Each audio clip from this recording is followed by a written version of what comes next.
people there as fast as anybody's ever seen. So really appreciate it. We all do, and maybe you could say a few words. Sure.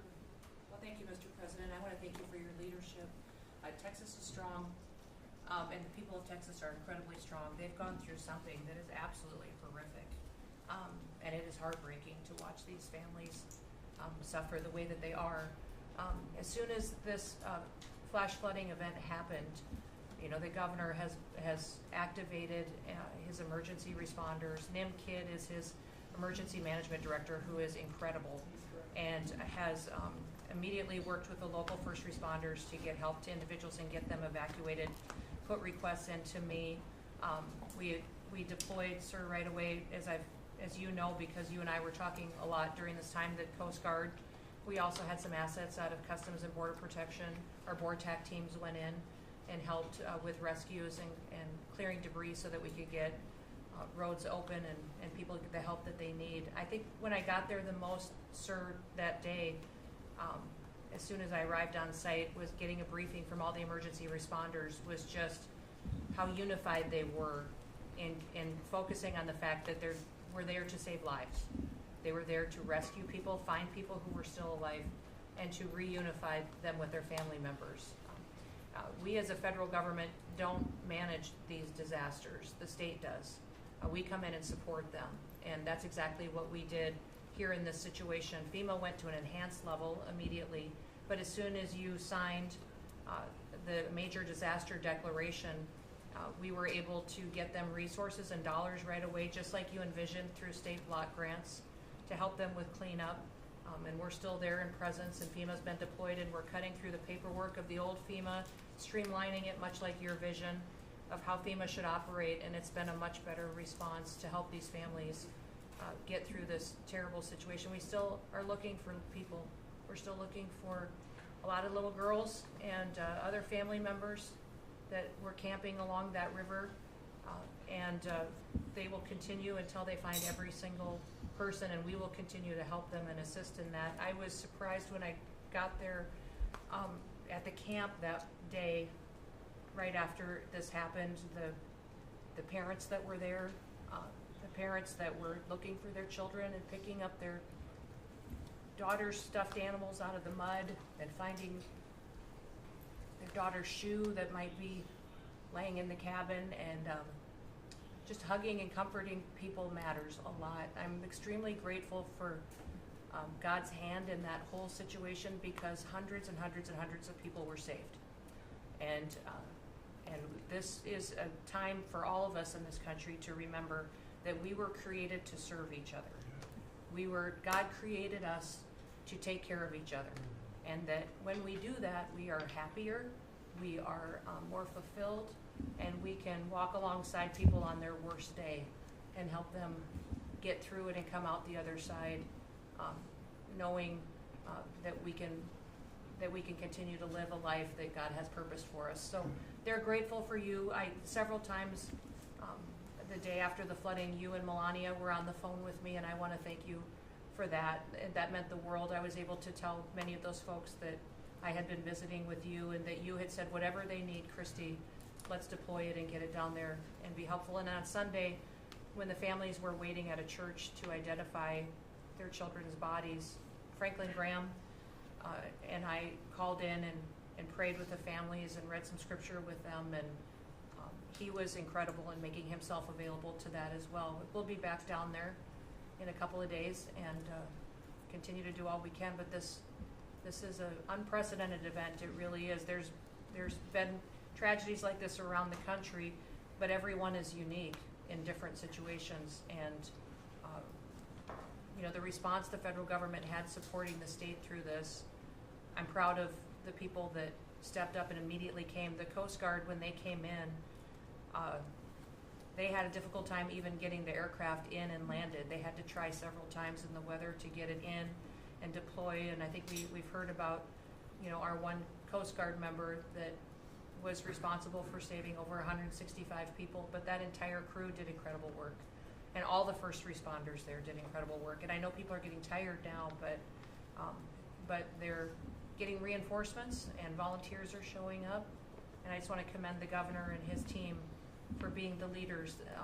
And they're so thankful that you're letting them make the decisions and manage the response like it should be, and then us supporting them with the resources of the federal government. We've already deployed dollars to the state, much like the block grants that you've talked about. Right. So they're grateful for that, sir. There's never been a wave like this outside of the breaking of a dam. Because this was almost a wave that ended up being 30 feet high, more actually. Now with the dam you can understand it, but this approached almost with that speed. When you see a dam break, it's not a pretty sight. It wipes out everything, and this is the kind of thing that built up so fast. And it's happened 2 or 3 times before over the years, but not to this extent. But tell them when you met the father who was picking up the daughter's clothing. And I had walked through so the sad. cabin where all the little girls died, and I had kind of fallen apart in there, but I walked out of the cabin, and a gentleman was standing there, and he said, that man over there needs a hug. And so I walked over to him, and I hugged him, and I said, do you work here? And he said, no, my little girl was in that cabin. And he said, and I just found her best friend about an hour and a half ago. She had passed away. And he just fell apart. And so then we just hugged and talked for probably an hour about that. But then there was the grandpa was there looking for his granddaughter as well. There was a dad there of one of the counselors. The counselor was alive, but she was dealing with the fact that she had hung on to some of these girls and was trying to keep them out of the floodwaters, and had gotten hit by something and had lost 2 of the girls, and wasn't able to hang on to them, and was going to live the rest of her life thinking about that moment when she wasn't able to hang on to these girls. But these parents were picking up their kids' belongings out of the mud and throughout the camp and putting them in bags, and then one of the dads said, I knew 50 of these girls here. So I knew that was her dress and my daughter's friend's dress, so he was picking it up and putting it in a bag to return to her parents. And so it was and then the director was there comforting everybody who had lost his father the night before too, and he was still there trying to facilitate all of these parents grieving their children and find them. So the strength of people is incredible. One of the things that I asked there that day was that they all have escorts or counselors when parents come in. So from that point, that when they came into the camp, that they have somebody with them when they're going and looking for their children's belongings or looking for their children. And so, very emotional, but also just so tragic.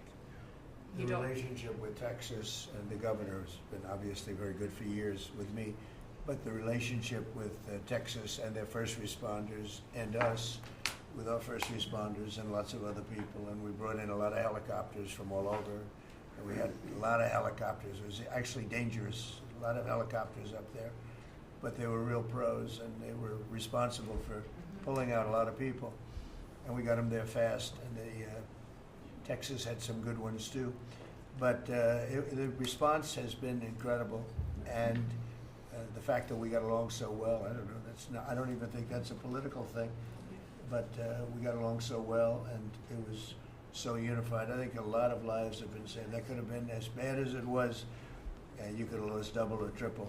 This thing was just really horrible. Well, congratulations on a great job, and appreciate it. I know you're going down. I'll be going down on Friday with First Lady, who will be taking a trip, and we don't want to get in anyone's way because that's what happens. The president goes and everyone's around focused on. I don't want anyone to focus on us, but it's possible they could have somebody saved still. Yes, There's a lot of areas. It's a big area, and probably unlikely at this point, but there could be. They're thinking there could be the possibility, but what a tragic situation. A good job, and we'll see you on Friday, and we'll finish out the day here. I think you've been reading a lot about, it's a terrible topic when you talk about financial after this, but we have a big country and we've been doing very well. The tariffs, as you know, are starting to come in at record levels. Tremendous amounts of money are coming in. to our country. We never did that before. We're not used to it. We only have tariffs going out. We only adhere to the rules of other nations who charge us tremendous tariffs because we were led by stupid people or people without any business sense. And I'd like to ask Scott, you could maybe talk a little bit about how well we're doing with regard to the money coming in. And the big money will start coming in on August 1st.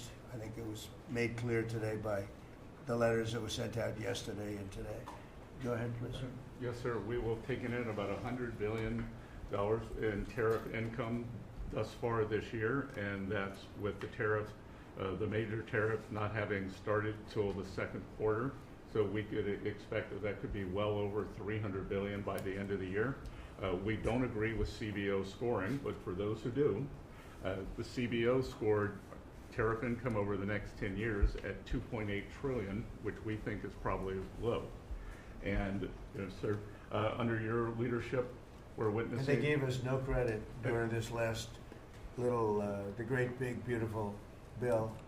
I always use the word great. I add that to it because it really is what it is. It's never been anything like it, actually.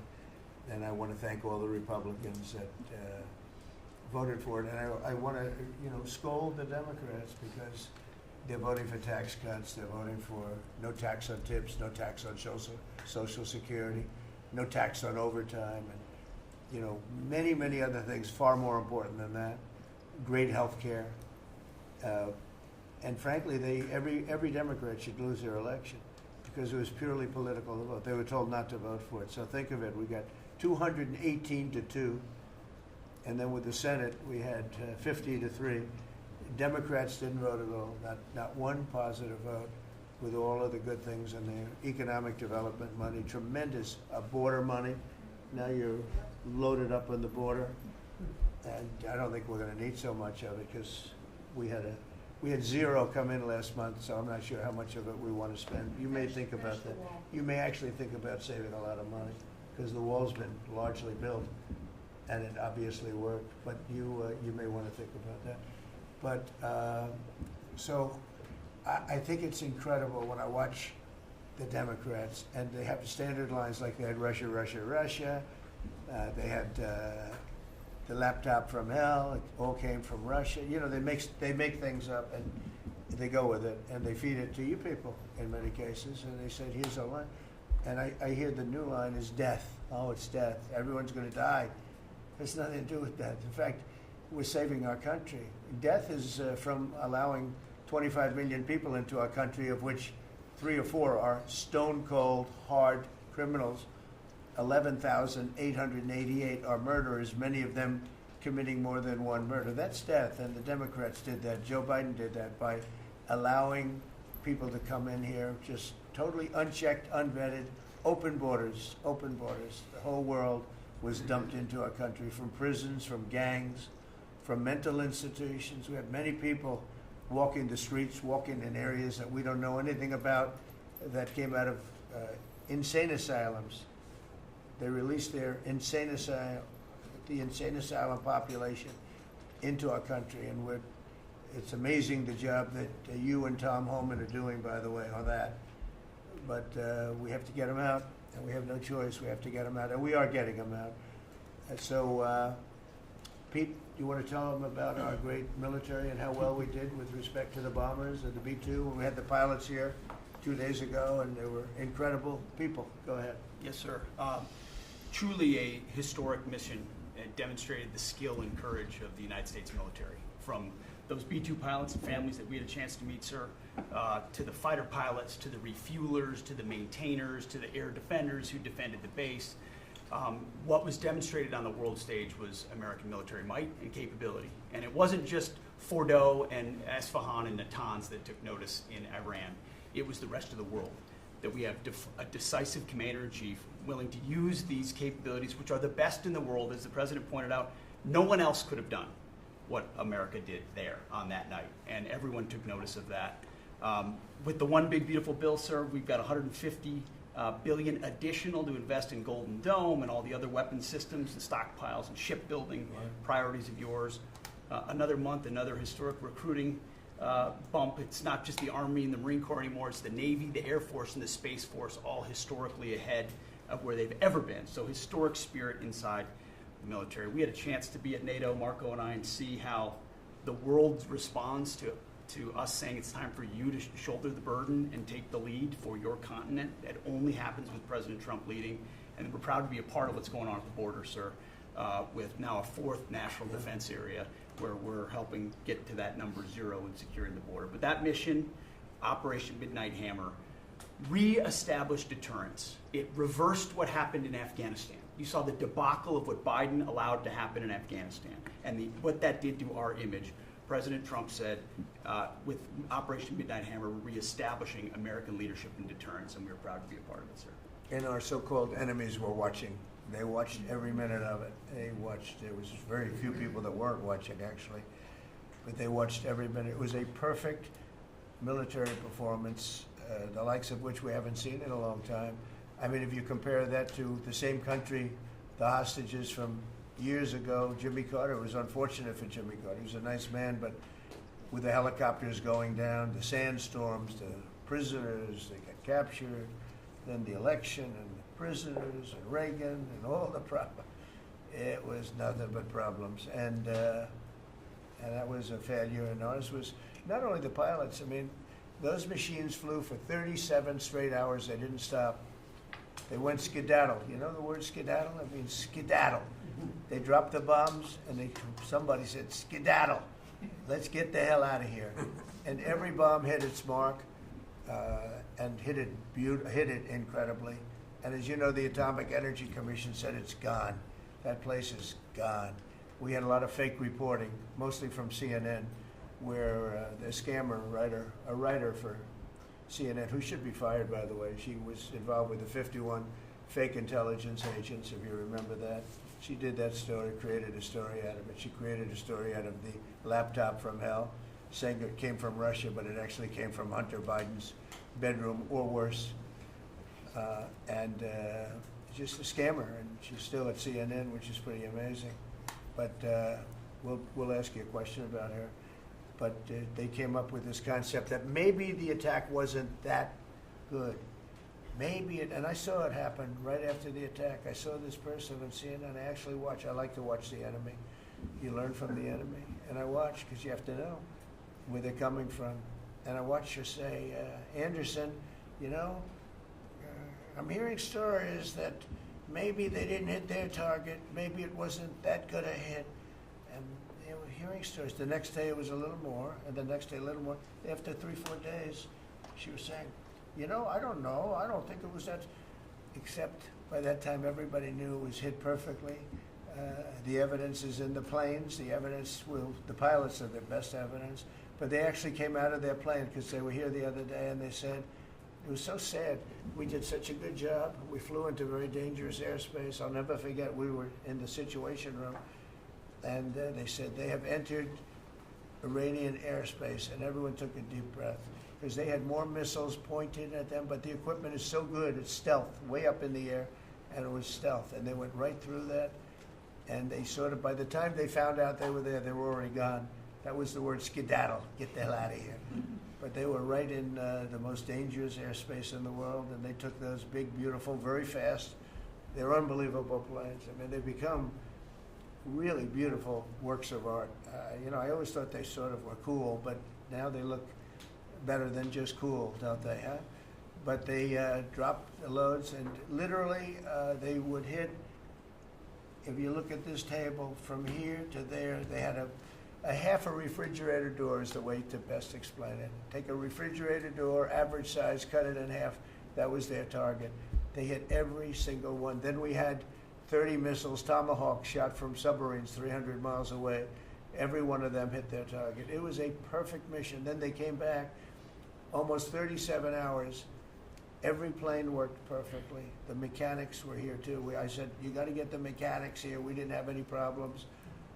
If you remember, they had a lot of problems with the helicopters, but they did fly through a dust storm, which they shouldn't have done. Sometimes you say, let's go back and try it on a nicer day.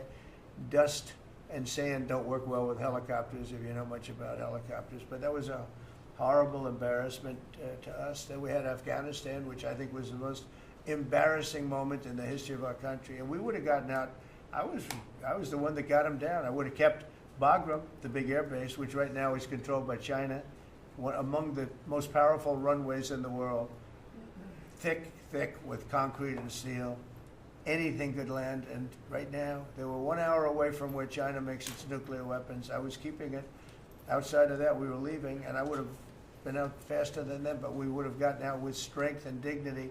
Instead, that was the most botched up mess I've ever seen. They left all that equipment behind, and every year they have a parade running down some third-rate street with the equipment. You know, it's supposed to be Fifth Avenue. It doesn't work.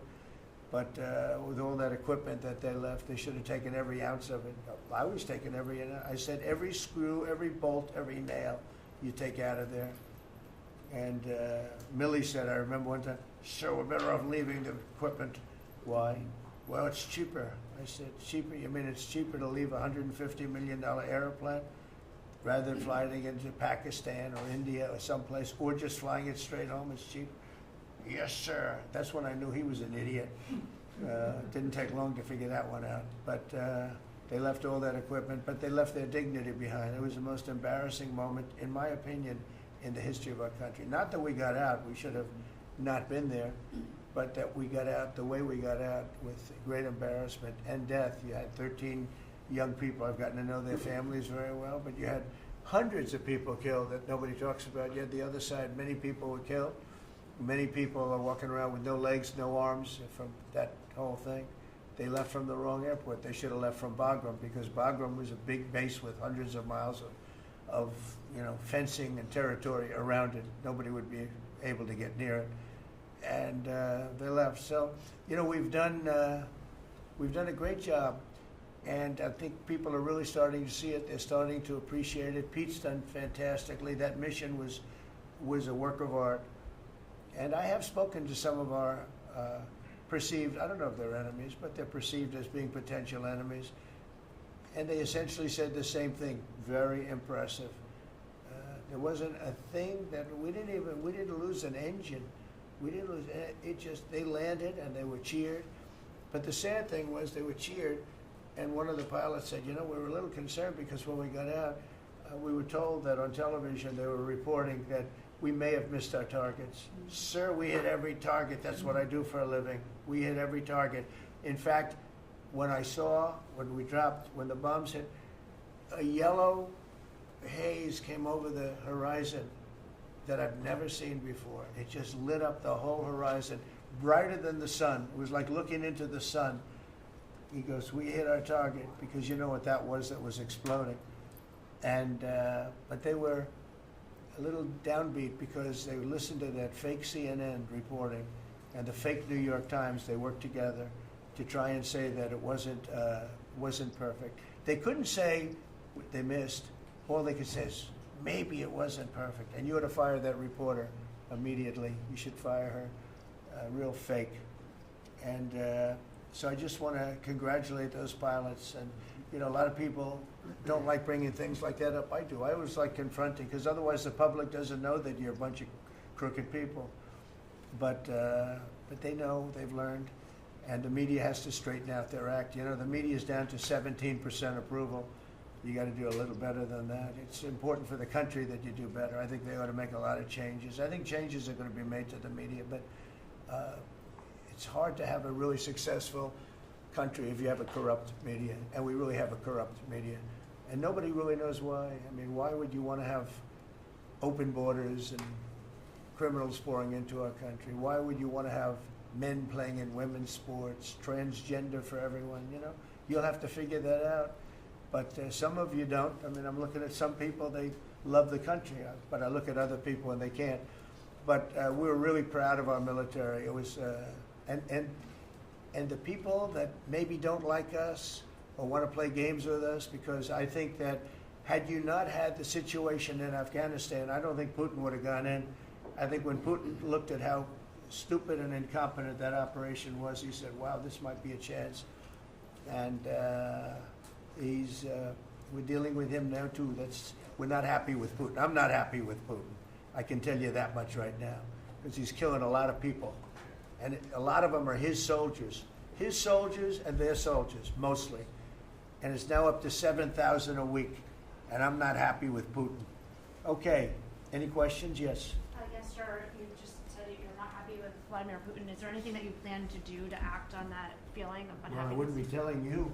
Don't we want to have a little surprise? You know, one of the things we did with the attack is that, and you asked that question, I didn't mean to be rude, but I'm in a rude because I'm looking at some of these crooked people up here, so I'm rude, but your question was asked very nicely. But one of the things we did is we went over every fact. We wanted to get every fact straight. We wanted to have the distance straight, the number of pilots straight. Everything had to be correct because we want to be, this was a very important mission. If we failed on this mission, it was beyond the war that, you know, obviously we had with Iran and Israel, and a lot of hatred, a lot of years and years of hatred, centuries of hatred. People have never seen anything like it. So we wanted to be correct with all our facts. So, you know, what I was doing is just asking, it would be great if the media would be correct with their facts. That's all we ask for. So, go ahead. So finish it up. Oh, yes. Just sort of turning back to Russia, if there's anything that you would signal about your displeasure with them. Well, look, I'm very unhappy with them. There's no reason for this. It's turned out to be tougher, but it's only tougher. And I will say the Ukrainians were brave, but we gave them the best equipment ever made. We gave them the anti-tank busters that knocked out tanks. I mean, you just aim them in the direction of the tank and the tank is gone. We gave them missiles, the latest and the greatest. They were able to shoot down a lot of things that would have normally wiped out. You know, probably would have been a very quick war. It would have been a war that lasted 3-4 days, but they had the benefit of unbelievable equipment. And Europe gave them to. We gave them far more because Biden shouldn't have done that. He should have equalized. We should have given him the same, or we should have given actually less than Europe. It affects Europe much more than us, but we're in there for over $300 billion. Europe's in there for over $100 billion, but still, Europe gave a lot. And I will say this, the Ukrainians, whether you think it's unfair that we gave all that money or not, they were very brave because somebody had to operate that stuff. And a lot of people I know wouldn't be operating it. They wouldn't have the courage to do it. So they fought very bravely. But we gave them the best equipment in the world. We make the best military equipment by far. There's nobody close. You look at other equipment from other countries, it's not even close. That's why everybody wants to buy our equipment. And that's why we're going to step up these contractors now that make it, and they're brilliant, but they make it too slowly. And we have to step them up, Pete, and let them make it at a much higher rate. Unfortunately, we have to do that. But if you look at our Patriots, if you look at our Tomahawks, if you look at our, well, what we do with tanks is, you wouldn't want to be driving a tank. You would feel nice and secure, but they are javelins, they're called. And I gave them the javelins. Remember they said Trump gave the javelins and Obama gave them sheets, right? They called Obama at that time. Barack Hussein Obama, if you haven't heard, did a terrible job. But that was a war that should have never happened, and a lot of people are dying, and it should end. And I don't know, we get a lot of bullshit thrown at us by Putin. For you want to know the truth. He's very nice all the time, but it turns out to be meaningless. Do you want a sanctions plan? Lindsey Graham has a sanctions bill on Russia. Do you want him to move I'm ahead with looking that? at it, yeah, no, I'm looking. The Senate is passing and passed a very, very tough sanctions bill. Yeah, I'm looking at it. And you'd sign that? It's an optional bill. It's totally at my option. They passed it totally at my option and to terminate totally at my option. And I'm looking at it very strongly.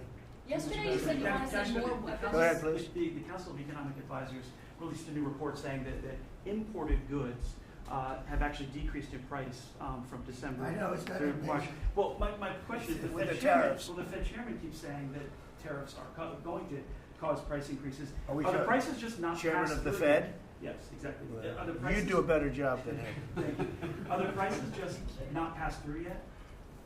No, I think what's happening is everything's evening out. You know, when we charge, see what people don't understand, the other countries have been charged, almost every country charges us tariffs. We had deficits with everybody for years, for decades. And we were like this big monolith that made bad deals with everybody. We rebuilt South Korea and we stayed there. It's okay, we rebuilt it and we stayed there. And they pay us very little for the military. I got them to pay billions of dollars, and Biden then canceled it when he came in. I said to South Korea, as an example, we give you free military, essentially, very little. And I think you should pay us $10 billion a year. And they went crazy. But they agreed to 3. So I got 3 with a phone call. And I was satisfied. I said, but next year we have to talk. And then we had a rigged election, and we never got to talk. And you know what Biden did? They probably went to him and they said, listen, Trump treated us terribly, and we shouldn't be paying anything, and he cut it down to nothing. So that's what happens. It's ridiculous. That's the other thing. We're talking to countries about contributing to the military, not only just paying more in NATO, but contributing. We have 45,000 soldiers in South Korea. We have 45,000 soldiers in Germany, 52,000 actually. And that's a huge economic development for them. That's tremendous amount. That's like having a city. It's tremendous money for them, and it's a tremendous loss for us. So we're talking, in a very nice way, we're talking to them about it. It's very unfair. We supply the militaries to many very successful countries. I mean, South Korea is making a lot of money, and they're very good. They're very good, but, they should be paying for their own military. President Trump, could I ask you a question about Jerome Powell as well? And then a question to the Attorney question General. about what? Jerome Powell, and then I have a question for the Attorney General. Jerome Powell, who you've been pressuring to lower interest rates, he's facing accusations of lying to Congress, which is a potential crime about the opulent. Well, then he should resign immediately. We should get somebody in there that's going to lower interest rates. Do you want congressional Republicans? Why don't you call for his resignation? Do you want congressional Republicans to investigate and It's pursue okay and with punish? me. I think he's terrible. I think, look, we're paying, I call him Too Late. T-O-O, Too Late, like Too Tall Jones for the Dallas Cowboys, right? Too late. He's always late. But he wasn't late with Biden before the election. He was cutting him like crazy. It didn't help too much, did it?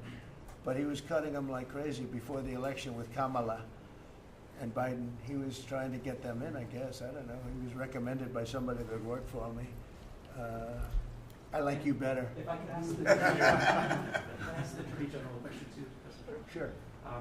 Your memo and release yesterday on Jeffrey Epstein, it left some lingering mysteries. One of the biggest ones is whether he ever worked for a American or foreign intelligence agency. The former Labor Secretary, who was Miami U.S. Attorney Alex Acosta, he allegedly said that he did work for an intelligence agency. So could you resolve whether or not he did? And also, could you say why there was a minute missing from the jailhouse tape on the night of the Yeah, sure. If Hey, I Pam, could, could I just interrupt for Sure. 1 second? Are you still talking about Jeffrey Epstein? This guy's been talked about for years. You're asking, we have Texas, we have this, we have all of the things. And are people still talking about this guy, this creep? That is unbelievable. Do you want to waste the time, and do you feel like answering? I don't mind answering. I mean, I can't believe you're asking a question on Epstein at a time like this, where we're having some of the greatest success and also tragedy with what happened in Texas. It just seems like a desecration, but you go ahead. Sure. First, to back up on that, in February, I did an interview on Fox, and it's been getting a lot of attention because I was asked a question about the client list, and my response was, it's sitting on my desk to be reviewed, meaning the file, along with the JFK, MLK files as well. That's what I meant by that. Also, to the tens of thousands of video, they turned out to be child porn downloaded by that disgusting Jeffrey Epstein. Child porn is what they were. Never going to be released, never going to see the light of day. To him being an agent, I have no knowledge about that. We can get back to you on that. And the minute missing from the video, we released the video showing definitively the video was not conclusive, but the evidence prior to it was showing he committed suicide. And what was on that, there was a minute that was off the counter. And what we learned from Bureau of Prisons was every night, they redo that video. It's old, from like 1999. So every night the video is reset, and every night should have the same minute missing. So we're looking for that video to release that as well, showing that a minute is missing every night. And that's it on Epstein. Mr. President, on the tariffs again, on August 1st, you've said it is the deadline. What incentives do countries have to negotiate? It seems that deadline keeps moving. It was April 2nd, now it's... We didn't move, no. It's always been August 1st, that's when we're paying. A statement was put out today, and I put it out just to make it clear. It wasn't a change, it was August 1st. We don't change very much. Every time we put out a statement, they say he made a change. I didn't make a change. Clarification, maybe. No, August 1st they pay. And everybody pays, everybody has to pay, and the incentive is that they have the right to deal in the United States. If they don't want to, they don't have to pay, and they don't have to deal here. But if they want to buy and make a lot of money and sell in the United States, they have to do that. If you go back and look at some of the good presidents, our country was the wealthiest, proportionately the wealthiest, from 1870 to 1913. It was an all-tariff country. We didn't have income tax. That came in 1913. We had tariffs. And we had so much money we didn't know what to do with it. We had, we had a couple of presidents that were very, very strong. McKinley, I guess more than anybody, but he was the tariff king, but he was very, very strong. It's sort of sad. He made a fortune for this country, became very rich, and then Teddy Roosevelt went out and vice president, and he spent the money. And they said Roosevelt was a great president. And let's say he was a great president, but the money was paid by McKinley with tariffs. Tariffs are charged by other countries at levels that are ridiculous. And I call those other countries, and every one of them is willing to give us everything now, by the way, just so you know. Sir, we'll charge you no tariffs, nothing. We'll give you everything. We'll give you access to our markets. We'll give you everything. Is that a correct statement, Scott? Yes, sir. Howard, would you say that's a correct statement? Exactly correct. It's like they just don't, because they're very spoiled, because for years they ripped us off and we didn't have a president that understood it, or Secretary of Treasury or Secretary of a lot of different secretaries are involved, but certainly Commerce Secretary was, not doing their job. I don't know about Kelly, she's small business. We'll keep it that way, okay? Her small business is bigger than almost all big businesses when you add it all up. But no, they are very respectful of our country. But the incentive is that they have the right to do business with us. Without that, they don't have the right to do business. And that would be okay, too. And with the flurry of deals, will we hear in the next 24 hours, will we hear a flurry of deals? Yeah, we have a lot of them going out. But the deals are mostly my deal to them. We're picking a number that's low. We don't want to hurt them, and fair. We're picking a number that's lower than, in most cases, lower than what they charged us. But it's amazing when you've paid all this money for years and they get one president that's a little bit different and a little tougher on this subject, and they're willing to drop everything they've been charging us for years and years. We have countries going, you don't have to pay any tariff to come in and do business. They're giving us total access to their countries. They gave us no access to the country. They'd say, well, you cannot go into our country. Okay, good. Now we will give you total access and you don't have to pay any tariffs. But please don't charge us tariffs. And we don't like that deal. So the letters I send out we have made some deals. We can make a lot more deals. It's just too time consuming.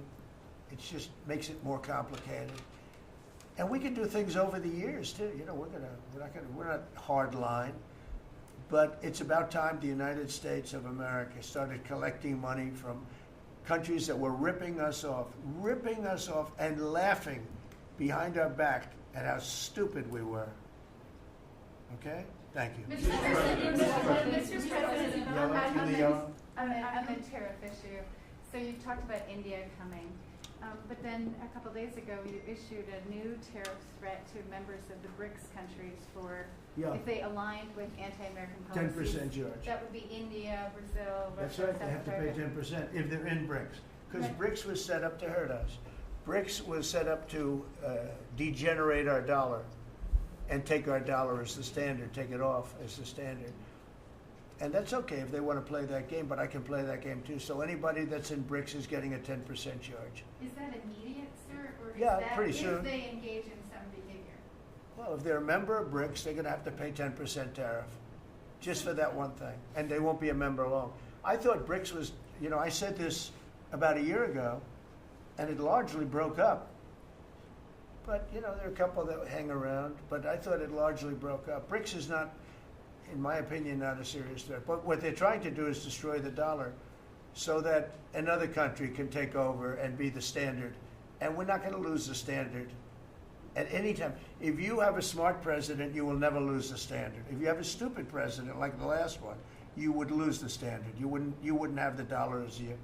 And if we lost the world standard dollar, that would be like losing a war, a major world war. We would not be the same country any longer. We're not going to let that happen. The dollar, you ever hear the expression, dollar is king?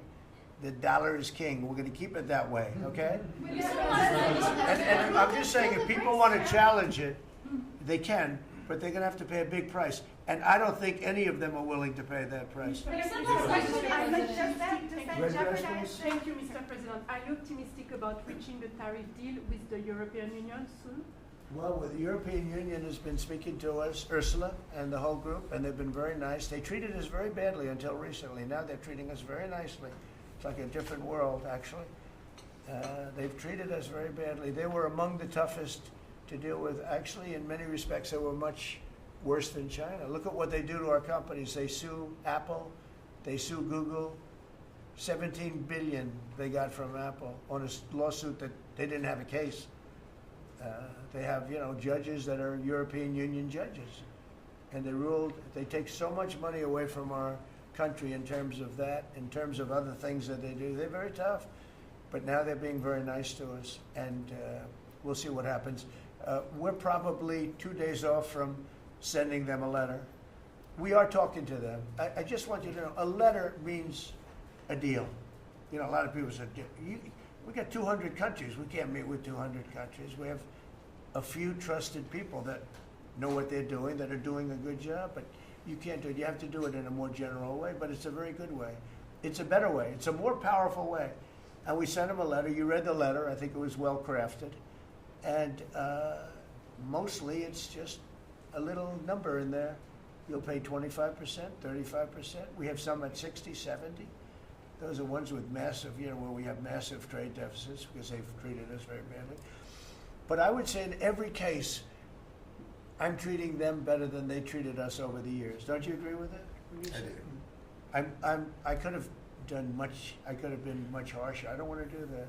We want to have relationships, but in every case, they treated us far worse than I'm treating them. I'm treating them very good. I could go higher with the tariffs, but I don't want to hurt them. That's why when you just read it, you come up with the number. It's so incredible that prices are actually going down. Just so you know, when I got in, everyone said, eggs are going through the roof. That was I was in for about 4 days, and they started screaming at me about eggs. They said, that's Biden's problem. I didn't know about eggs. But eggs went up about 5 times. You did a fantastic job. And we ended up shortly in fact, for Easter, they said, go out and buy plastic eggs. You can't use real eggs. Well, we bought 200,000 eggs for the White House for the Easter egg hunt that we have at the White House, and there were eggs. We had the price down, and now the price is lower than it was before. We did a good job with eggs, but we did a good job with groceries. Our prices are down in this country. A big part of it's oil. The oil, you had a couple of places last week, you had $1.99 for oil, for gasoline.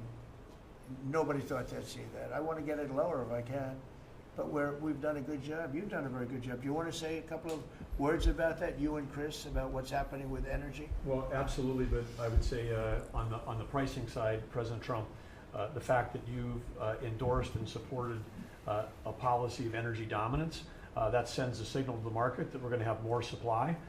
You talked during the campaign about inflation being a country buster. You've broken the back of inflation. In 6 months, among all the other things you've accomplished. We have no inflation. And we've got, and then heading into the 4th of July, these were the lowest gas prices at the pump in 4 years. And again, for Americans, this is like hundreds of billions of dollars that stay in their pockets because we lowered the price of gas at the pump. But when we lower the price of energy, it lowers the price of food, it lowers the price of the clothes you wear. It's the biggest thing. It's the biggest thing. It's like a big tax cut. When you get energy down, every 50 cents is like a massive tax cut, and we've gotten it down much below that. You know, we had great energy, great low prices, everything else. When the election turned over, I'm trying to be nice about it. It turned over, shockingly, but nevertheless it happened. Energy started going up, and it went up really bad, and then he went back to the Trump policy. The problem was they didn't know how to do that, and he lost it. He lost that sucker. That big sucker was out of control, and his energy prices went way up, and that's what caused it. But it was also stupid spending. They spent money like, they used to use the term drunken sailors, but I won't use that term. Although it is very descriptive, I won't use that term. I refuse to use it. But they spent money at levels that nobody had ever seen before, and trillions and trillions of dollars wasted on the Green New Scam, greatest scam in the history of our country, other than maybe Russia, that might have been. But the Green New Scam was the single greatest scam in the history of our country, and continues to be, but it's weakened badly. It's hobbling along because people are they're finally getting it. But they spent trillions of dollars on the Green New Scam, getting nothing for it. Devised by a couple of young people that weren't even good college students, you know? Not even good students. Check out their marks. Yeah? Can you clear something up, Mr. President, on what you said last night? Not for CNN. You said you The were last- Not for CNN. Go ahead. The You last said jobs you report, send in the more last jobs money, report, right? Mr. President, in the last jobs report, the manufacturing jobs actually lost 7,000 jobs. When will the investments that you've been talking about have an effect Well, on they're manufacturing? building the plants now. About 7 have started. We're going to have hundreds started within a short period of time. Lee Zeldin, who may be the most important man in this room, I'm sorry, but he's the one that gets the permits, whereas he's the one that has to get the permits for the plants and the factories, and permits that used to take 5 years, he's getting in record-setting times. AI, we're leading China a lot in AI, and if we go with this, you know, I'm allowing the plants to build their own electric. I'm allowing them to become an electric utility, so they can produce their own electricity, because we need double to be successful with AI, which is the biggest thing now. We need double the electricity that we have, which is hard to believe. We need even more than that. And they're building plants with their own electricity substations. They don't have to use the grid. And anything they build extra, they're putting into the grid. So we're supplying the grid with brand new electric sources. And you know, it's funny, when they came to see me, they never even asked for that. I told them about it. The reason they didn't, they thought that was an impossibility. You're not allowed to build your own electric. These are massive investments that are being made in building electricity for their plants. And they're going to have, I think, Doug, a lot of electricity left over. And that electricity is going to be passed into the grid and give us no more, you know, like you look at California. They have blackouts and brownouts every week. They're totally out of control. They have a really incompetent governor. Where's Chris? Is he here? Do you want to speak to the subject? Yeah, I think a huge thing in the One Big Beautiful Bill, Mr. President, because of your leadership, is the ending of these subsidies, as you call them, the Green New Scam. That saves our country $500 billion over the next 10 years. But American taxpayers were paying twice. They're paying that money, $500 billion in the subsidies, and they were paying more expensive electricity price. If you subsidize something, you should at least lower the cost of it. But in this case, we were subsidizing something and paying more for it. So the One Big Beautiful Bill had two huge things: ending wasteful spending. Wind, solar, and batteries combined are 3% of U.S. total primary energy. 3% for $1 trillion, another $500 billion coming. That's just not a good investment, hurting our businesses, hurting our consumers. And the One Big Beautiful Bill also unshackled oil, gas, and coal development in the United States, onshore and offshore. Secretary Burgum has been working tirelessly on how, by getting the government out of the way, private businesses will develop more resources in the United States, lowering costs for American consumers and making much better leverage for the United States to help our allies abroad and reduce the power of our adversaries abroad. So just a huge win on the energy front all around, and I thank you for your leadership. We're setting records now on energy, and there'll be nothing compared to what they'll be in about a year from now. But we're setting records, and wind is a very expensive form of energy. It's very bad for your beautiful surroundings, the plains and the valleys, and the birds are dying all over the place. You know, the whole thing is a disaster. They're almost exclusively made in China. Not that I have anything against China, because I don't have a great relationship with President Xi, but I asked him, how many wind farms do you have? He makes them, but they don't have a lot of wind farms, I'll tell you, very, very few. And wind is tremendously expensive and is very ugly. And if you own a house that's inside of a windmill, your house is worth less than half. And you hear noises. And interestingly, in New England, you probably read, where for 50 years they had 2 wells washed up, 50 years. And last summer, they had 14 washed up. Now, I'm not saying that's the wind farm that was built, but maybe it is, right? Probably is. It's tremendously expensive, and it can only be done with subsidy. You know, I know a man that's in that business, and one of the biggest in the world actually runs a company that builds these stupid windmills. And he said, I hate the business because it's the only energy where you need subsidy.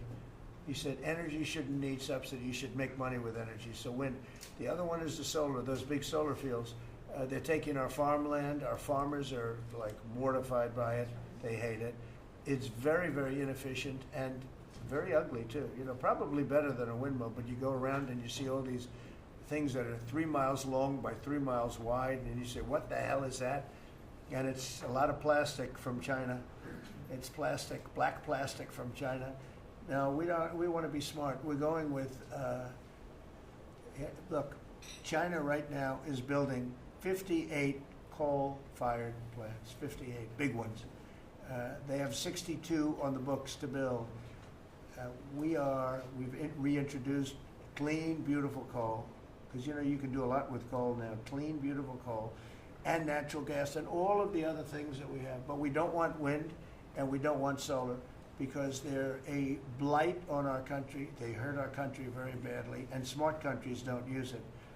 Solar sounds good, I will say, and I like, on occasion, you'll see a roof which is made out of solar brick, but it's a smaller use.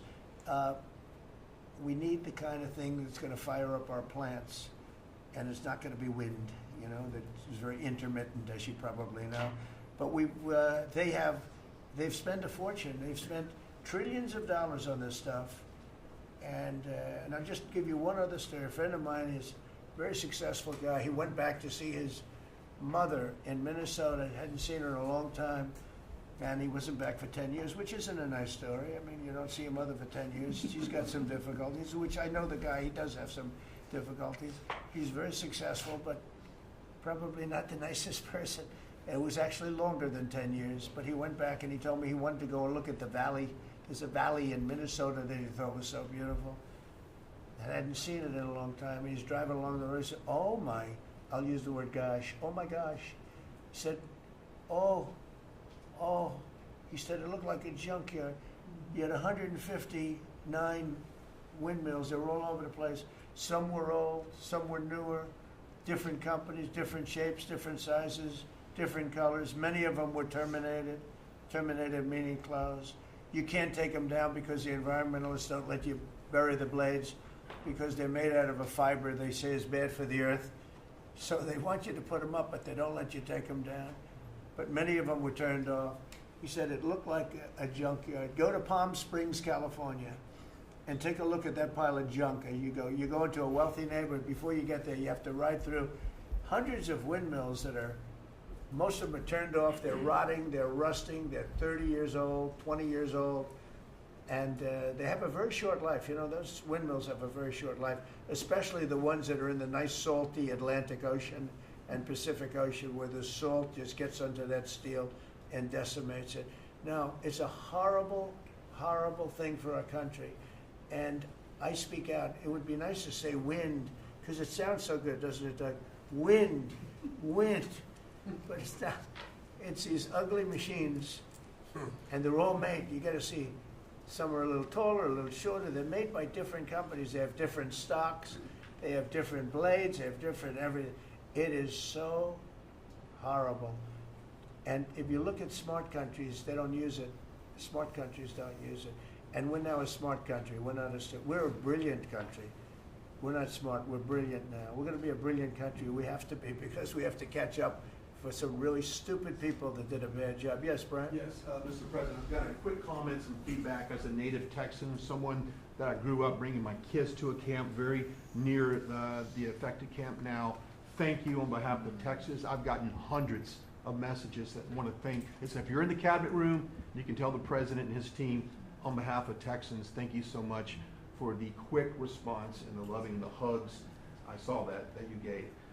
Two quick questions. I saw a Palestinian senator. His name is Schumer. He's a great Palestinian. No, he's a Palestinian. He's become a Palestinian. He's abandoned the Jews. But I saw him say, it's Trump's fault. Yeah, that's right. It's Trump's fault. He was actually, do you ever see John Lovitz, The Liar? Where he goes, yeah, I went to Harvard, that's right. This was Schumer. He goes, yeah, it's Trump's fault, that's right, it's Trump. I actually saw that stupid guy try and blame it on me, and I said, man, that's a tough one to take. But his career is limited because I hear AOC is going to beat him, and she's no bargain either, by the way. Go ahead. Well, I'm just saying that's an example of America First team effort to get this country back. So that's what America First looks like for the viewers watching us at home.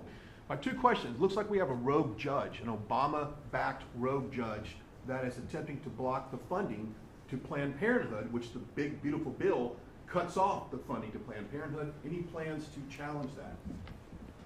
Good. Absolutely. Yes, we're on it. We're on it. And I texted, I believe, I talked to yesterday Secretary Lutnick and Secretary Besson. I reached out to you to let you know that we were on it in the big, beautiful bill. Wonderful. And then I let her handle that question. You notice? I said, go ahead, handle that question. I'll toss it to her. Then my second question was Secretary Rollins. You did an amazing press conference today in front of the Department of Agriculture. You talked about the Farm Act and the need to get China out of our country, owning farmland. For the viewers at home that might have missed that, can you recap what that means to national security to make sure we can grow our own food? Well, thank you, Brian, sir, if you don't mind. Yes, this morning Secretary Hegseth, Secretary Noem, and Attorney General Bondi and I had a press conference at the USDA. I just happened to have a chart in case it came up, but obviously the Chinese owning of farmland in our country is a massive national security issue. And for the media, you can see the yellow is where all of the farms have been purchased over the last number of years, and the red is around all of the military bases where that farmland has been purchased. So this is a massive national security issue. The press conference this morning included 3 of our greatest governors as well, Sarah Sanders from Arkansas, Jim Pillen from Nebraska, and Bill Lee from Tennessee. The states have begun taking a leadership role to ban the purchasing of China farmland. Obviously, Congress needs to step up and catch up, and we're going to be working alongside of them as well. We had some of our members, great members of Congress there, but it is time, and I think that this morning was symbolic of many things. The first of this administration working every day to effectuate President Trump's leadership and unequivocal support of America First. But second, just how close we are as a cabinet. I don't know in any other administration that you'd have 4 cabinet members at the USDA on a Tuesday morning when it's about 110 degrees outside with the sun beating down on us talking about Sir Your Vision. So I think it was a great day. It was just the start. There's an executive order coming and some other things coming behind that. But protecting America's farms isn't just about protecting our farmers. It's also about national security. So that's what we discussed this morning. I do want to say that I think we have had a really good relationship with China lately, and we're getting along with them very well. They've been very fair on our trade deal, honestly, and I hope we're going to have a great relationship. It's a big, strong, powerful country. We're more powerful than they are. We have much better military equipment than they do, but we are getting along with them very well. I'm getting along with President Xi very well. We speak often. And with all of that being said, and I understand what you're saying, but I think we're getting along with China very well. Mr. President, we want to send more weapons to Ukraine, as you said last night. Last week, the Pentagon paused some shipments of weapons to Ukraine. Did you approve of that pause? We want to put defensive weapons because Putin is not, he's not treating human beings right. He's killing too many people. So we're sending some defensive weapons to Ukraine, and I've approved that. So who ordered the pause last week? I don't know. Why don't you tell me? I think that's a question for the Go Pentagon. ahead. Mr. Yeah. President, on immigration, the Secretary of the Agriculture did say this morning that undocumented workers would not be covered by any amnesty who are working on farms. You had said maybe that the ISA folks won't go after those folks on farms. So which is it? There's no amnesty. What we're doing is we're getting rid of criminals, but we are doing a work program. Do you want to explain that, please? Yeah, this morning we talked about, of course, this was a top of mind question. This morning we talked about protecting the farmers and the farmland, but obviously this president's vision of no amnesty, mass deportation continues, but in a strategic way, and then ensuring that our farmers have the labor that they need. Secretary Chavez-DeRimmer has been a leader on this. Obviously, this comes out of the Labor Department, but moving toward automation, ensuring that our farmers have that workforce, and moving toward an American workforce. So all of the above. We've got to give the farmers the people they need, but we're not talking amnesty. Lori, do you want to say something about Yeah, thank you, Mr. President. On this, thank you, Secretary Rollins, how important this is never to displace the American worker. What the Department of Labor is doing is focusing on what the law entails now, being more modernized, more streamlining, to work through the H programs. We're going to have a concierge approach to that, where we have developed a new office to answer the need of our farmers and ranchers and producers, and not to displace the American worker and follow within the law now, and that does not include an amnesty program at all. And we've seen that working, and we'll continue to have that roll out. On the other topics that we've somewhat talked about, the jobs numbers, Mr. President, 4 months in a row we've seen those jobs numbers increase. That's an exciting time for our manufacturers. That was asked earlier. We know it's going to take some time, but through that deregulation process that Lee and I are working on as well, the Department of Labor has rolled out 63 new deregulations that we're going to be moving through. In the first Trump administration, it was successful with over 30. We've just rolled out 63 new ones in order to double down on those manufacturing companies, to let them know that we have signaled through this process that we will assist them in getting the workforce that they need. It's an exciting time. That one big beautiful bill, that was the signal to my former colleagues in Congress to get this done. It's been an important time. I spent time on the ground visiting 7 states in 9 days prior to that bill being passed, because it was the most pro-worker piece of legislation that we will ever see really in this country right now. No tax on tips, no tax on overtime, no tax on Social Security. That matters to the American worker, because we don't want to take their money and give it back. We want them to keep more of their hard-earned dollars in their pockets currently, and that's what they're excited about. And as I move forward with these tariff talks, I heard a company, orthopedic company in Indiana, say to me, for the first time since you have taken office, Mr. President, their increase in their bottom line by 8% since these tariff talks have happened. Not one company has said the president is not doing a good job. These tariff talks are working. They're feeling it on the ground. The media has told a false story, because what's happening on the ground is positive, and that's what we're seeing in these jobs numbers. So I really, through the Department of Labor, to come in behind all the secretaries and build this workforce is going to be key to the American worker. So thank you for what everybody did this last week. The One Big Beautiful Bill is a doubling down of this, and we're going to see these workers start to grow. And that apprenticeship program is going to be working. That's we'll right. have that It's gonna be 1 million apprentices across the country. We, as you know, we're building plants all over the country now, which you weren't building any plants 4 years ago. You weren't building anything. But those plants, when they open up, it's going to be, you'll see numbers like you haven't seen ever. I don't think in history you'll never see numbers like what we're going to see in the very near future. Many of them are building the plants. Some are just starting right now. You know, it's a brand new administration. But, and they wouldn't be here except for 2 things: November 5th, the election, and the tariffs. And frankly, I guess the election was more important because of the tariffs. I mean, another person wouldn't have done this. But they're coming in because of the tariffs. They have to, they're not going to pay 25, 30, 40, 50%, 70, and 100%. And we'll be announcing something very soon on pharmaceuticals.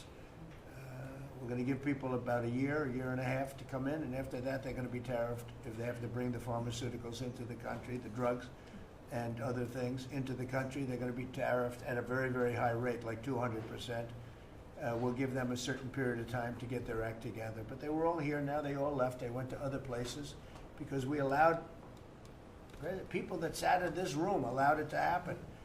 And I don't allow it to happen. The people in this room don't allow it to happen. So we're going to be announcing pharmaceuticals, chips, and various couple of other things, big ones. We did steel, as you know, they're 50%. We did aluminum, 50%. Lumber just came out. Why don't you announce copper? And we did cars. And now, today we're doing copper. Copper and aluminum. What would that tariff be on? The section tariff? I believe the tariff on copper, we're going to make it 50%. 50%. Any breakthroughs on See, I'm Gaza? glad he didn't question it. Any Sort of said, I just sort of thought, what would that be? A quick one. I didn't have much time, but he agreed with me. That's why he's Howard. Any breakthroughs on Gaza with the Prime Minister, and there's reports that you're meeting with Netanyahu again tonight. Is that accurate? I am. He's going to come over again tonight. We're talking about Gaza. It's mostly Gaza right now. It's he's been very unfairly treated. I think what they've done to him in Israel is very unfair, having to do with this trial. He's a wartime prime minister, had an unbelievable outcome, and I think he's been treated very unfairly. But he's coming over later. We're going to be talking about, I would say, almost exclusively Gaza. We got to get that solved. Gaza is a tragic. It's a tragedy. It's a tragedy. And he wants to get it solved, and I want to get it solved, and I think the other side wants to get it solved. Steve, could you talk on that, please? We're in proximity talks now, and we had 4 issues, and now we're down to 1 after 2 days of proximity talks. So we are hopeful that by the end of this week, we will have an agreement that will bring us into a 60-day ceasefire. 10 live hostages will be released. 9 deceased will be released. We're meeting at the President's direction with all the hostage families to let them know, and we think that this will lead to a lasting peace in Gaza. And you're doing a good job. It's a tough one. It's a tough one. A lot of hate, It's called long-term hate, but we think we're going to have it solved pretty soon, hopefully with a real solution, a solution that's going to be holding up. And can I follow up? This is, I think, the first cabinet meeting since Elon Musk has not been a special government employee, not here anymore. He's now saying he's going to create a third political party. Are you worried about the impact that could have? No, I think it'll help us. It'll probably help. Third parties have always been good for me. I don't know about Republicans, but for me. Are you second guessing any of the cuts that Doge made? Since you No, described him as off the rails. Look, we cut hundreds of billions of dollars with Doge. We could have done it differently. I would have done it differently a little bit, maybe, but it was something that we saved a lot of money. You can always second guess. I guess some of the people in this room maybe would have done it slightly differently, and some would have done it exactly the way it was done. But it was dramatic, and it was important, and we found a lot of things like billions of dollars given to people for environmental protection, where they had $100 in the account, like in Atlanta, Stacy, and then you had another one with 20 billion here, and 20 billion here, and 2 billion here, and 15 billion, and Lee, you might want to mention just a couple of those things. We really got because of Doge. At the Trump EPA, the one big beautiful bill was filled with many big beautiful wins for the taxpayer. It delivered a sledgehammer to the Green New scam. Billions of dollars rescinded. So it's a big deal for the American taxpayer who sees money go through pass-throughs that are filled with self-dealing and conflicts of interest.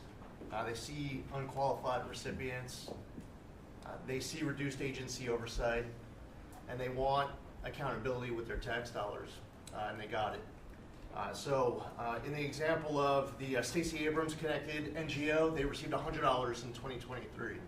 They got $2 billion in 2024. They had to complete training on how to develop a budget that was put into their grant agreement.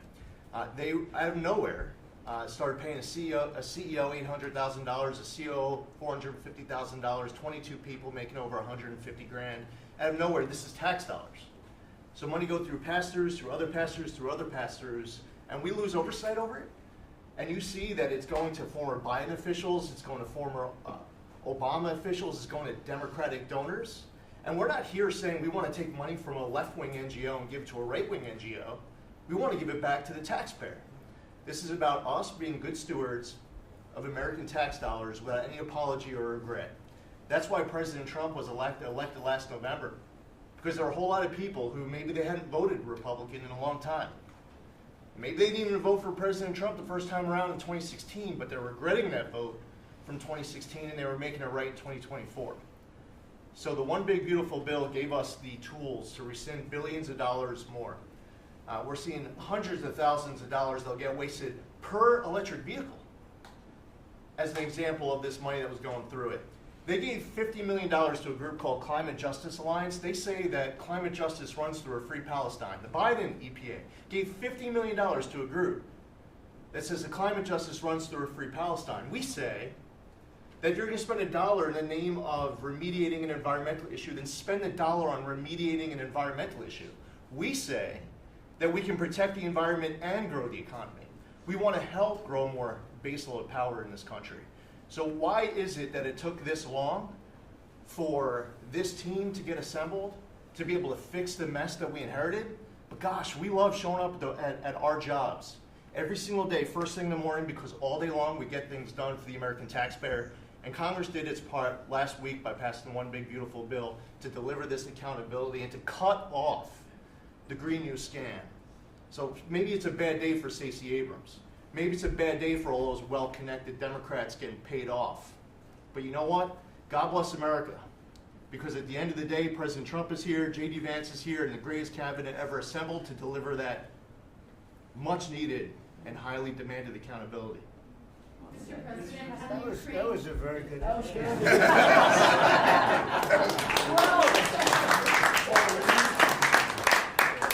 And that's from the heart. That's from the heart. On Ukraine, the Ukrainians have asked the International Court to go after Russia for using toxic chemicals in the fight. Germany and Germany and the Netherlands have had intelligence saying that.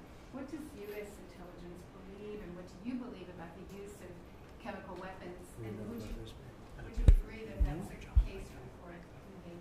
Well, ask John maybe to discuss it if you'd like, John. Well, Mr. President, obviously chemical weapons, if it's documented and its use, it's illegal. It's against all international laws of armed conflict and treaties. And obviously I can't share in this room with this audience the intelligence that I can share with you privately, but obviously you're not going to stand or allow for any violations of international law by anyone. That's right. Thank you. Could I ask Sean to Department of Transportation, Sean Duffy, former great congressman, very popular, decided to go out and make a couple of bucks. He made a lot. Then he got bored with that, though. He likes serving people better, the people.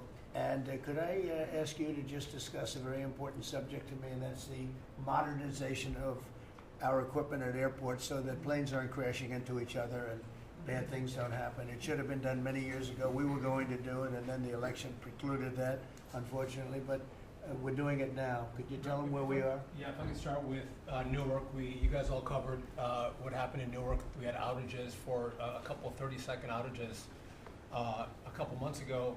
We have, in 2 months, Mr. President, it's historic speed, laid new fiber lines for communication and tested those in the next month. So those new lines for the Philly Tracon that controls the Newark airspace, they're up and running. Lightning fast speed. June was the most on-time June ever in the history of Newark for air travel. So that's going incredibly well. By the way, we shouldn't have dealt with this because Joe Biden and Pete Buttigieg had moved the center from New York to Philadelphia. They didn't test the lines. They didn't do the work, which is what brought us all these problems. But in the big beautiful bill, we got $12.5 billion. This is a historic investment in air traffic control. And so what the money is going to allow us to do is move from copper to fiber all over the country. So new copper lines. We think we can do that in 1.5 to 2 years. We have radar that dates back to the 1950s, some of it from the 60s and 70s. We get brand new radar across the country as well. We have some infrastructure money to build TRACONs and centers, the en route centers that control the traffic across the country. So this is a massive new start to rebuild air traffic control. And again, this is dilapidated. Americans think that their government takes care of them and makes the investments that are necessary to make the country work. And for 30, 40 years, the investments weren't made. And so under your leadership and direction, we are making those investments. And per your direction, right now we are interviewing what we could call a general contractor or an integrator. One company to manage, it's a massive project. The FAA is not qualified to manage this kind of a project. So we are now going through the process of finding who that one company will be to manage the whole project. We'll interview those companies together and make that selection. So we'll write one big, beautiful check to one beautiful company that'll be responsible for this this whole build. But if I could just make one last point, this is not enough money. We're going to need more.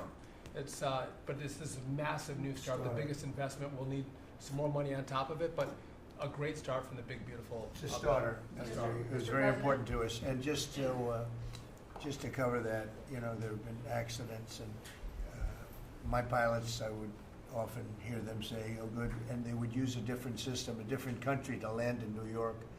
They'd use the radar and other things from a different country. I said, "What's that?" He said, "Oh, our system is so bad."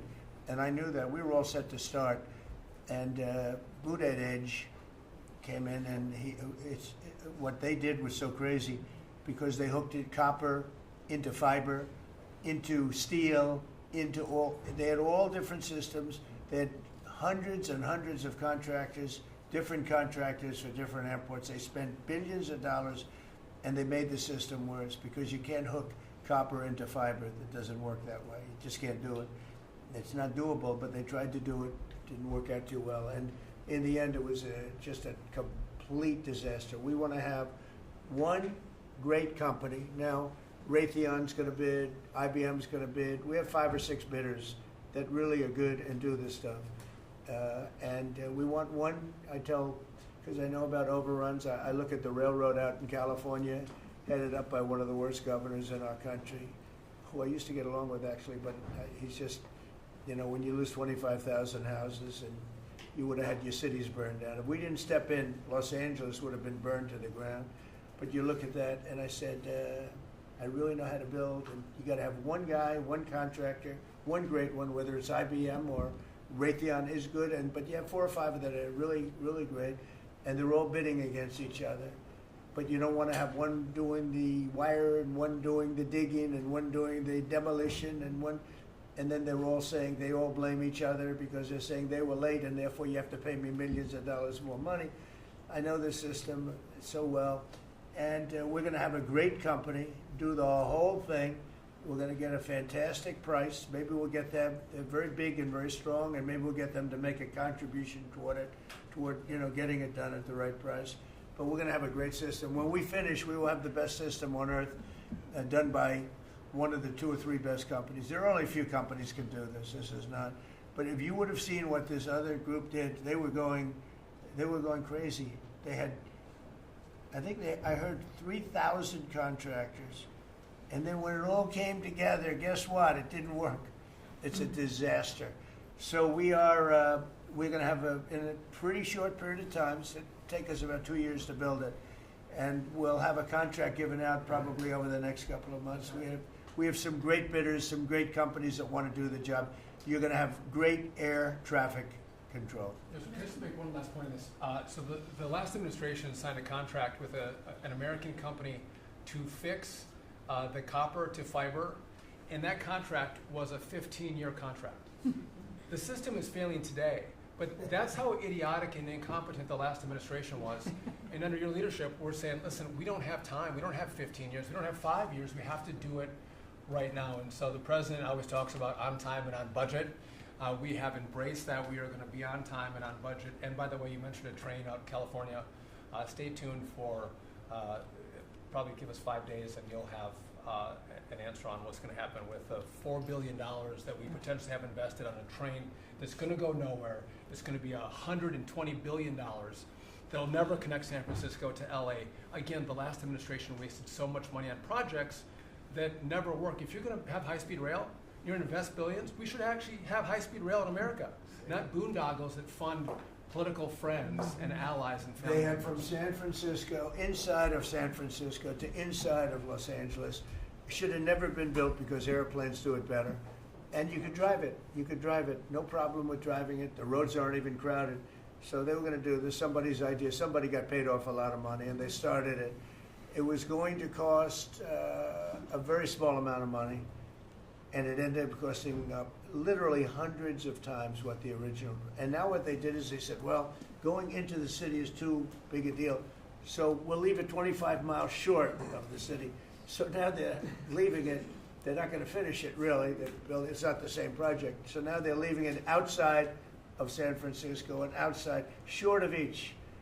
They just want to get it done, and it's, I've never seen cost overruns. You know, if you have a cost overrun of 10%, you should be ashamed of yourself. 20%, you should not do any more jobs.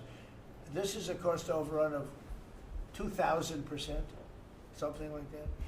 It's unlimited, and it's not finished. And maybe it will never get finished. And I told Sean, look at it from every standpoint, but we don't want to, you know, we have federal money going into that, and it's like throwing it out the window. So whatever you can do to stop it. $15 billion and not one track has been laid. $15 billion and we're 16 years into the project, not one track. Mr. President, on New York, you're the most prominent Republican in the country from the city. What do you want to... Anywhere else? Well, I don't want to be a wise guy. Perhaps I could. Maybe Marco. But how do you want Republican voters in the city to vote in the upcoming mayoral election? Should they vote for Eric Adams? Should they vote for Sliwa? Should they pick someone else? Look, number one, you have a communist running, and you shouldn't vote for him. He's a disaster. He's leading. He's got the Democrat nomination because that shows you where the Democrats have gone. He actually wants to take over the grocery stores of John Catsimatidis, who's a great guy, a rich guy, grocer, does a good job, wants to take over. He actually called me the other day. He's concerned his stores are going to be taken from him, and they won't be run like John runs them. Believe me, he runs a good operation. But he actually said he wants to run his own grocery stores. No, this is a man who's not very capable, in my opinion, other than he's got a good line of bullshit, and he's convinced them to go with him. Now, as you know, Cuomo, who does have capability, is running, but he got knocked out, and now they're running as, you have Eric Adams, the current mayor, you have Cuomo, and you have Curtis Sliwa. And Curtis runs every 4 years. He seems to be a fixture on the running scale. But you know, it's I'm not getting involved. But I can tell you this: I used to say we will not ever be a socialist country, right? Well, I'll say it again: we're not going to have. If a communist gets elected to run New York, it can never be the same. But we have tremendous power at the White House to run places when we have to. We could run D.C. I mean, we're looking at D.C. We don't want crime in D.C. We want the city to run well. Susie Wiles is working very closely with the mayor, and they're doing all right. I mean, in the sense that we would run it so good, it would be run so proper. We'd get the best person to run it. The crime would be down to a minimal, would be much less. And you know, we're thinking about doing it. To be honest with you, we want a capital that's run flawlessly, and it wouldn't be hard for us to do it. And we've had a good relationship with the mayor, and we're testing it to see if it works. But New York City will run properly. We're going to bring New York back. I love New York. You know, I loved New York for a long time. Then we had a bunch of crooked people in there. You have an attorney general who's a total stone cold crook, New York State, Letitia James, a total crook. All they do is want to go after political opponents. They do what's ever expeditious for them. She's the one that took out Cuomo because she wanted to run for governor, and then she ended up getting 1% of the vote. She polled at 1%. She dropped out, went back to attorney general. You have a lot of crooked things going on in New York. We're going to straighten out New York. Maybe we're going to have to straighten it out from Washington. But when I see a communist who has actually gotten a Democrat, pretty much gotten the Democrat nomination, they also went to that new form of voting, which is a beauty. You go in there in third place, you come out in first. That's that form of voting that they have gone to. You know what I'm talking about. It's not too good. We're going to do something for New York. I can't tell you what yet, but we're going to make New York great again also. We're going to make it great again with the country. What we've done in this country in the last 6 months, nobody has ever seen it. And I told the story. The King of Saudi Arabia was over there. They gave us $5.1 trillion between Saudi Arabia and UAE, Qatar. 3 stops, $5.1 trillion coming into our country as an investment, biggest investment ever made. And it's all going to good stuff. I mean, all real big, good stuff. Energy projects, big, big things. But they all 3 told me essentially the same thing. We thought your country was dead. And now you've got the hottest country in the world. We're right now riding the hottest country. We all, and you can all be proud of it. We're in the hottest country. This is the hottest country in the world. There's nobody close. Made hotter by some great pilots and great machines that nobody else has. Those great, big, beautiful machines, they rode those machines right into the toughest territory, and nobody knew what the hell happened. And then they hit their targets perfectly, and it was complete and total obliteration. And that's why that war ended, Steve. They told me that's why the war ended. The war ended when they saw that, it was over. And we're very proud of it. But we have the hottest country in the world right now, from a country that was close to dead. And if I didn't win, if you would have had the other person win, we all know who she is, whether it was she or Biden. They're the same. He may have been more competent than her, and that's hard to believe, right? But if you had that ideology in, I don't believe you would have had a country anymore. I think you would have had a country that was broken up. But we had a dead country. Now we have the hottest country in the world, and everybody knows it, and everybody said it. Mr. Vice President, do you have anything to say? Well, thank you, Mr. President. I just want to say that I'm very proud of the whole team.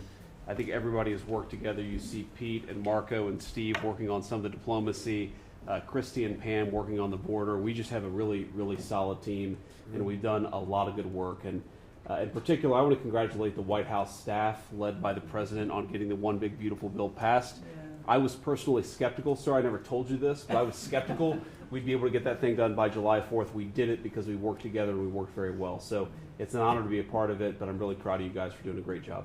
The beautiful thing about it, it had something for everyone. That's right. Most people said it had to be broken into 7 bills. It's so big.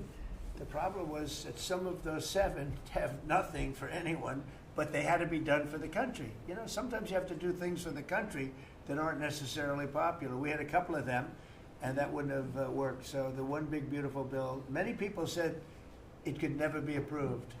Too big, too everything. There's too much.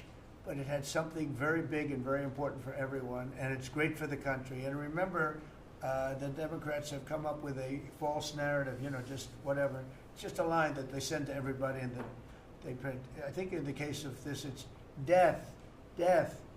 Everyone's going to die. I heard that. Everyone's going to do just the opposite. Everyone's going to live. What we're doing is saving our country and making it much bigger, better, and stronger than it ever was. I'd like to ask, Marco's been doing such a great job. Do you have anything to say? Well, it's just going through a list here, Mr. President, and I think the Vice President's pointed out to the great team you have, and all these achievements that have happened domestically. But you think about it, under your leadership, we prevented and ended a war between India and Pakistan. NATO's now at 5% for the first time ever, the highest numbers ever. A peace deal between the Democratic Republic of Congo and Rwanda. A 12-day war that ended with an American operation that we're the only country in the world that could have done. Hopefully, pretty soon, a peace deal between Azerbaijan and Armenia. The entire Middle East and the infrastructure of it has the potential now to change because of Syria and Lebanon, and it hasn't even been 6 months. It hasn't even been 6 months, so it's a great testament to your leadership in this. Well, thank you very much, and you've done a fantastic job. Could I just ask Linda, she's involved in so much, she's so talented and so good, and she's working on a couple of little things like Harvard, who was given $5.5 billion over a short period of time. We caught him on that one. That's crazy. But you're working on so much. You want to bring education back to the States. How are you doing? Well, absolutely, and thank you for the opportunity. I think on the big, beautiful bill, what we saw, was school choice, that's finally on a national basis at the state level, but there are opportunities now for scholarships, more and more of them for kids who are in failing schools. It's going to be a big turnaround. I think one of the biggest accomplishments we had over the past week was the University of Pennsylvania with the Title IX ruling that Amelia Thomas was stripped of her title. Riley Gaines and Paula Scanlon and other women who have stood, so strong against men and women's sports. And when you put out the executive order, I mean, that just solidified it and gave them the opportunity. So those are a couple of really, really big wins, and thank you for that opportunity. And how are you doing with Columbia and Harvard? We're negotiating hard. I think we're getting close to having that happen. It's not wrapped up as fast as I wanted to, but we're getting there. Okay, good. And you've done a fantastic job. Thank you very It's much. been a good team. Yep. A team You have a great team. around this table. A lot of people would help with that. That's right. Thank you very much. Maybe just in closing, we spent a lot of time, effort, very little money on this room. This is called the Cabinet Room. It's been here for a long time, and it had some pictures that were not many of them and not very good ones. And I actually spent time in the vaults. The vaults are where we have a lot of great pictures and artwork. And I picked it all myself. I'm not very proud of it. That's Andrew Jackson, great Andrew Jackson. That's a gentleman named, and we call him President Polk. He was sort of a real estate guy. He was, people don't realize he was he was a one-termer, but he was a very good president. And I'm not sure I should be doing this, he actually gave us the state of California. He was the one. He was the one. So I'm not sure, maybe he won't be there for long. But if you notice, the frame is the exact same size almost as the other one is Andrew Jackson. So that was a part of the reason too, I have to be honest. But Polk was actually a very good president who's got the same frame that I needed, okay? And up here you have the original George Washington right behind the light. And then you have Dwight Eisenhower, who was a very underrated president, built the interstate system, and he was the toughest president, I guess, until we came along. But I don't mind giving up that crown, because I don't want to be too tough on it, but we want to be humane. But he was the toughest president on immigration. He was very strong at the borders, very, very strong. And sometimes you can be too strong. He was strong at the borders, and during a certain period of time, they were so strong that almost every farmer in California went bankrupt. And we have to remember that. We have to work together, and we have to remember that. But he was a very good president, and a very good general, and a very good president, and I thought he deserved a position somewhere on this floor. And then you have, this is very exciting to me, he was not a Republican, to put it mildly, but he was, he was a four-termer. He was Franklin Delano Roosevelt. And if you notice, there were a lot of ramps outside. We have ramp, people say it's an unusual place for a ramp. It was because of him. He was wheelchair-bound, but he was an amazing man. It's an amazing portrait, and we used to have him in the room, a different portrait, and it was a terrible portrait. It was almost like it was done by a child.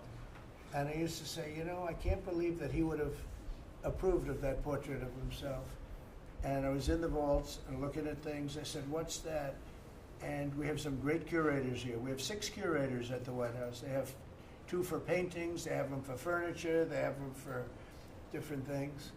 I guess cost is no object. Okay, cost is, maybe I'd have 1, but that's all right.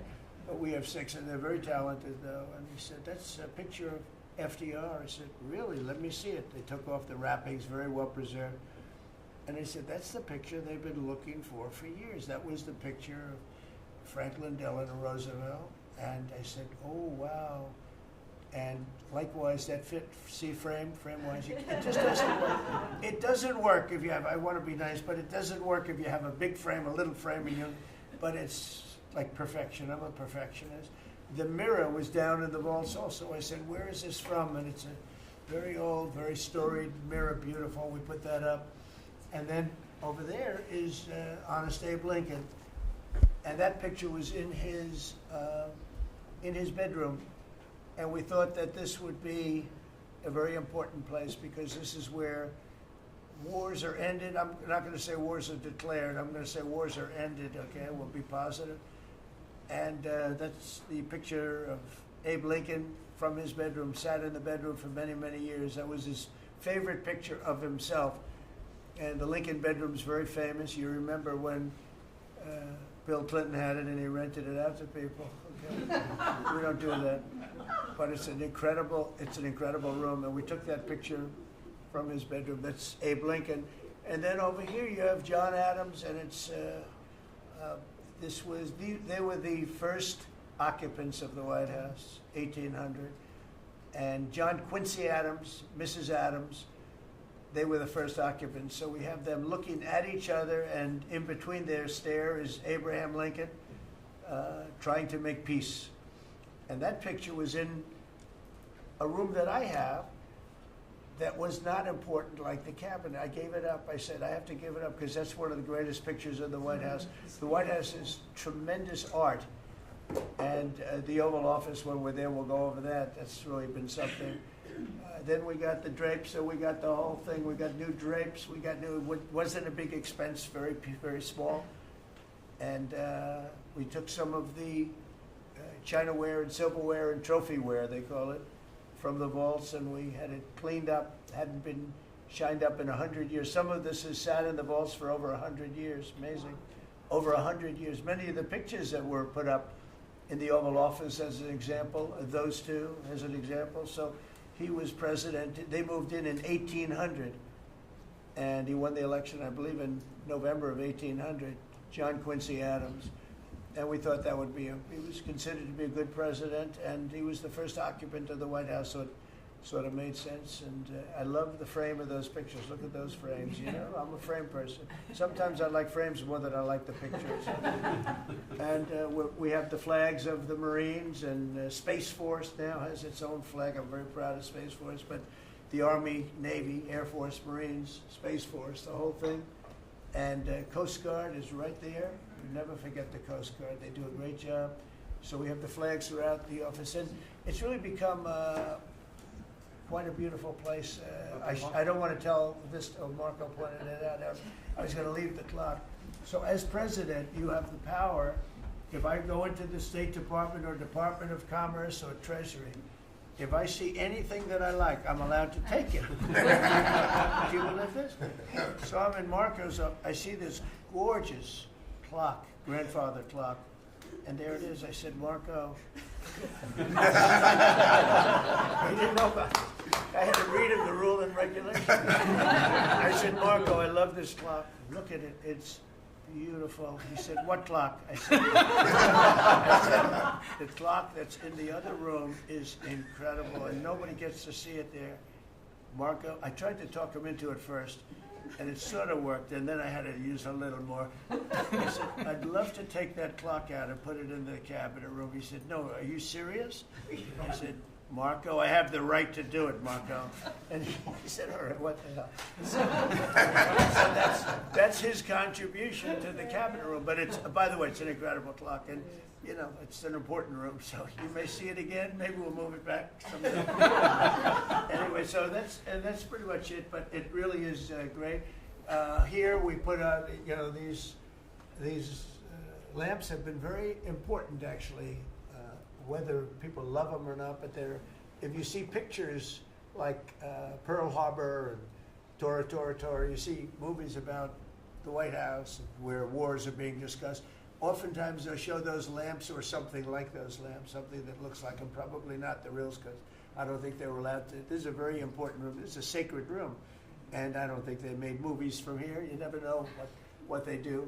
But they were missing medallions. See the medallions on top? They had a chain going into the ceiling. And I said, you can't do that. You have to have a medallion. They said, what's a medallion? I said, I'll show you. And we got some beautiful medallions. And you see them. They were put up there. It makes the lamps look better. So we did these changes. And, you know, when you think of it, the cost was almost nothing. We also painted the room a nice color, beige color. And it's been really something. The only question is, will I gold leaf the corners? You could maybe tell me my cabinet could take a vote. You see the top line moldings, and the only question is, do you gold leaf it? Because you can't paint it. If you paint it, it won't look good because they've never found a paint that looks like gold. You see that in the Oval Office. They've tried for years and years. Somebody could become very wealthy, but they've never found a paint that looks like gold. So painting it is easy, but it won't look right. And the question is whether or not we should gold leaf it. Linda, do you have an opinion? I gold leaf it. You like it the way? No, I gold leaf it. You'd gold leaf it? Yeah. Who would gold leaf it? Could I raise you? How about, would you gold leaf it? I was going to ask about McKinley, one of your favorite presidents. Well, McKinley was a great president who never got credit. In fact, they changed the name of Mount McKinley, and I changed it back because he should have been. The people of Ohio he was the governor of Ohio. The people of Ohio were very happy when I did that. I heard they were very insulted. They took the name of Mount McKinley off. That was done by Obama a little while ago, and I had to change it back. I changed it back. He actually was a great president. He was a president. He was the tariff, the most, I guess, since me. I think I'm going to outdo him, but he was a tariff president. He believed that other countries should pay for the privilege of coming into our country and taking our jobs and taking our treasure. That's the way he explained it. They took our jobs and they took our treasure, and for that they should pay. And he made them pay, and he built a tremendous fortune. In fact, in 1887, they had the Great Tariff Committee was set up in 1887 because our country had so much money, we didn't know what to do with it. And they set up a committee of, as they called them, elites, a term that we have to change because I think a lot of the people that are elites aren't elite. I think the people that aren't elite are elite, so we're going to have to maybe switch that around somehow. But they had a committee that was set up to spend the money because it was such a large amount of money at that time. It was nobody had seen anything like it. And it all came in from tariffs. And people didn't pay tax. There was no income tax system. I told you that came back in 1913. That came back and lived well for a while, and then you had the Great Depression. And then later they tried to bring back tariffs, but the whole thing was, this was after the Depression. That was one of the great misconceptions is people like to say, oh, but it was during the, but no, the country had a Great Depression, and then after the Depression, long after it started, they brought back tariffs to see if they could save it, but it took them really 25 years. When you say about 25 years to get out of the Great Depression, a lot of people don't understand that. But I thought it would be interesting for you to get a little view of this room. This is a very important room, very powerful room, great room. And we've done similar, but even beyond this, in the Oval Office. We brought back pictures of some of the great presidents. Many of them were in the vaults for over 100 years. Originals all, beautiful, beautiful things. And rather than sitting in a vault downstairs for 128 years, I thought we should display that, and we did that, I think, in a really good way. We've gotten very high marks. But it's interesting. People walk into that room and they look around the room. They don't even want to talk to me. They could look at it for hours. It's funny when people come into the Oval Office. It's such an incredible. It's a sacred place. When people come into the Oval from the biggest people in the world, presidents, prime ministers, kings, queens, one case at least, queens, and the biggest business people in the world. They walk into that office and they always say, there's no place like this in the whole world in terms of the power. It's beautiful and all, but there are other beautiful offices. You have businessmen that have offices that are, full floors of office buildings, floor-to-ceiling glass, and they walk in there and they say, there's no place like this anywhere in the world. There's no place. And, it's what it represents maybe more than the physicality of the room itself. So it's an honor to have you all, media. It's an honor to have you. I just want to say we have a fantastic cabinet. Every one of them is a star in my book. And if they're not, I'll let you know about it. I don't care. I'll throw them to the wolves. I'll throw them to the wolves in 2 seconds because our country comes first, right? But I just want to thank you all for being here. It's been a lot of fun. Thank you very much, everybody. Thank you. Thank you, press, everybody. Thank you, press. Thank you, press. Thank you, press. Thank you, press. I'll tell you some other time. Thank you. Thank you, guys.